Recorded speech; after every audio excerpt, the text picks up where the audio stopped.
ServiceNow is an industry leader in the ITSM space, allowing organizations to manage and automate IT services and business processes, streamline IT operations, improve service delivery, and enhance overall efficiency through automation and collaboration.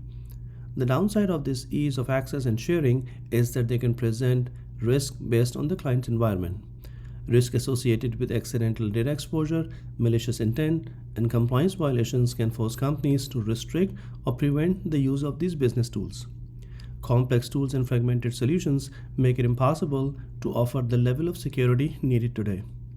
Zscaler and ServiceNow integration extend zero trust to your ServiceNow platform, providing both inline and out-of-band SaaS security API to scan the attachments for malicious contents and DLP.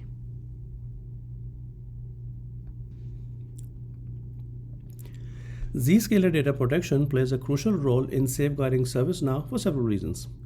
ServiceNow often contains sensitive data such as customer information, employee records, and proprietary business data.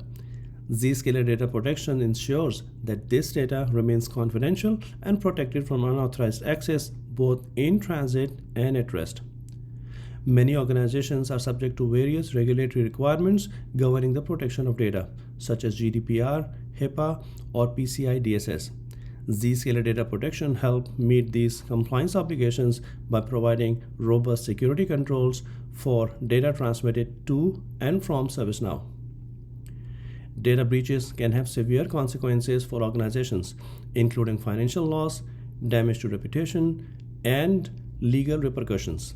Zscaler malware detection and advanced threat protection help mitigate the risk of data breaches by identifying and blocking malicious activities targeting ServiceNow.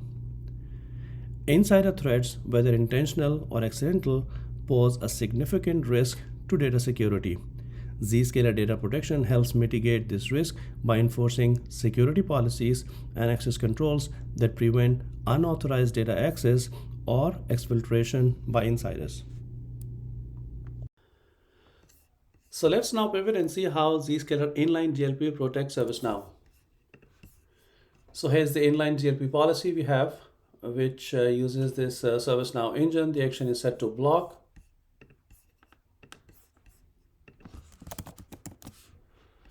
Here is the ServiceNow engine that uses this dictionary. And this is the dictionary that we have, which is set for these phrases. Let's copy one of the phrases that I'll use in the incident that I'll create in ServiceNow.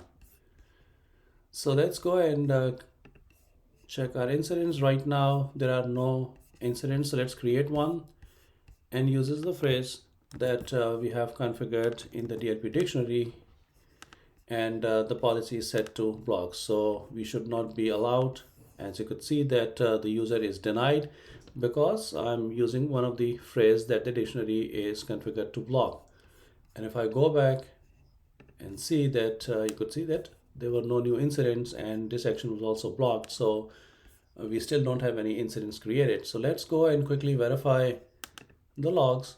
And I'm filtering for this ServiceNow dictionary that we have. So this is the timestamp, this is the user. The user, of course, as we have seen, that is violating the policy, and the block policy is ServiceNow. This is the dev tenant, ServiceNow dev tenant.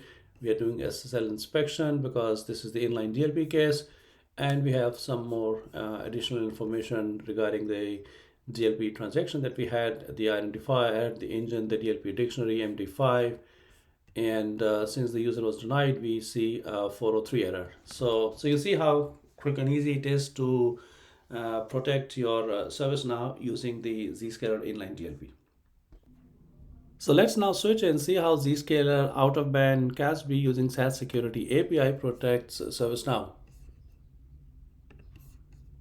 So here is the ServiceNow tenant that I have integrated with my ZIA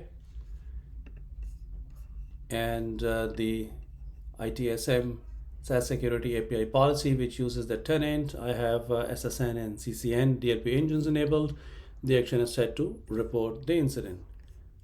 I also have malware detection enabled for ServiceNow, and we have the scan running. So let's go and create an incident in ServiceNow, and we will attach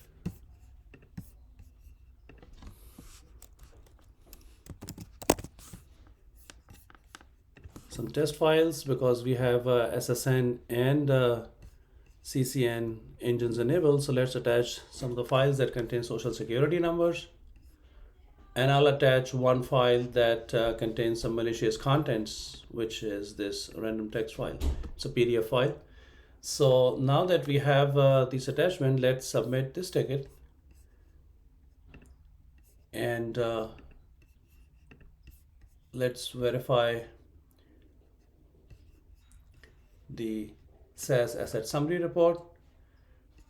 And you could see that there is one malware incident and 3 DLP incidents reported. Let's see the details of the malware incident. This is the malware policy.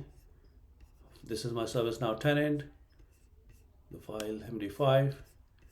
And as you could see that this is the incident that on ServiceNow I've tried, and this is the file. So if you go back and see the DLP violations, so again, this is the ServiceNow application. This is the tenant and MD5, DLP dictionaries, engines. Again, this is the ServiceNow incident, and here are the files. So we saw both how Zscaler inline and out-of-band CASB protects your ServiceNow assets.